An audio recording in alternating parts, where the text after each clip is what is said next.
Saudi আরব থেকে jail খেটে দেশে ফিরেছেন এক প্রবাসী বাংলাদেশি। দীর্ঘদিন পরে দেশে ফিরে বিমানবন্দর এলাকায় সেলুনে গিয়ে দাড়ি কামাতে গিয়ে যে অভিজ্ঞতার মুখোমুখি হয়েছেন তা নিয়ে তৈরি হয়েছে তীব্র ক্ষোভ ও আলোচনা। সামাজিক যোগাযোগ মাধ্যমে এইসব ভিডিও ভাইরাল হয়েছে এবং তিনি এই ক্ষোভ প্রকাশ করেছেন এবং কথা বলেছেন এর বিরুদ্ধে।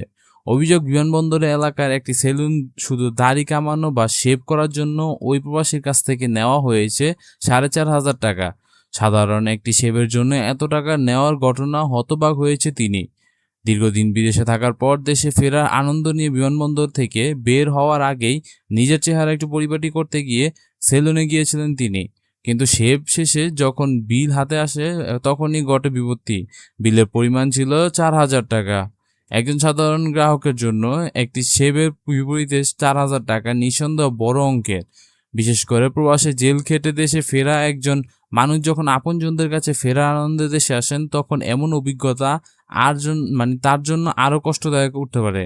ঘটনাটি নিয়ে সামাজিক যোগাযোগ মাধ্যমে ব্যাপক আলোচনা শুরু হয়েছে।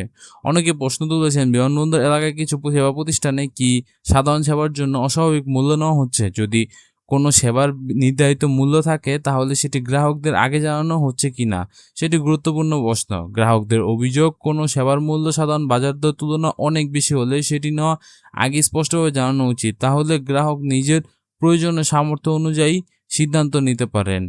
সৌদি থেকে দেশে ফেরার পর একজন প্রবাসীর সঙ্গে এমন ঘটনা সত্যিই হতাশাজনক। দেশের বাইরে কঠোর পরিশ্রম করে উপার্জন করা প্রবাসীদের দেশে ফিরে যেন কোনো ধরনের হয়রানি বা অতিরিক্ত খরচের শিকার হয় না, এটাই সবার প্রত্যাশা। তবে এই ঘটনা সেলুনটির বক্তব্য কি 4,000 টাকা ঠিক কোন কোন সেবার জন্য নেওয়া হয়েছে সেখানে কোনো মূল্য তালিকা ছিল না, এসব বিষয় পরিষ্কার হওয়া জরুরি ছিল। বন্ধুরা, আপনারা তো ভিডিওর মাধ্যমে দেখতে পারতেছেন এবং তার কথাগুলো এখন শুনতেই পারবেন। একটি সেবার বিল যদি সত্যি 4,000 টাকা হয়ে থাকে তাহলে বিমানবন্দর এলাকায় সেবার মূল্য নির্ধারণ ও গ্রাহকদের এইসব সেলুনের দোকানে যে এরকম বিল নেওয়া হচ্ছিল, এইগুলোর ব্যাপারে কোনো বিরুদ্ধে ব্যবস্থা নেওয়া হতে হবে। বন্ধুরা, এই ছিল ভিডিওটি। দেখা হবে নতুন কোনো ভিডিওতে। সে পর্যন্ত ভালো থাকবেন। Take care. আল্লাহ হাফেজ। আমাকে ছাড়বে না 3,000 টাকা পর আমি 2,500 টাকা দিছি। আমার লোক আরো দুইটা ছেলে আছে, যে এই একজন আরেকজন চলে গেছে, ওর ভাইয়াই ওরে নিয়ে গেছে, ও ঢাকা থাকে। তো এর থেকে কত টাকা নিচে জিজ্ঞেস করেন, আমরা 20 টাকা 30 টাকা দিই। এখানে আমি সর্বোচ্চ মনে হচ্ছে হয়তো 500 টাকা নিবো আমার থেকে, বা আমি আরো 200 টাকা দিই। উনি আমাকে বলতেছে 4,300 টাকা। আমি বাংলাদেশ থেকে টাকা বিকাশ করে আনছি 5,000। এখানে আপনার খাওয়া দাওয়া করছি, গেছে 1-2,000 টাকা। বা আপনি নিজের মানবিক থেকে বিষয় বিবেচনা করেন। আপনার এটা তো কোনো এমন কোনো 5 স্টার সেলুন না। 2 ঘন্টায় উনি কাজ করাইছে, ফেসিয়াল করছে।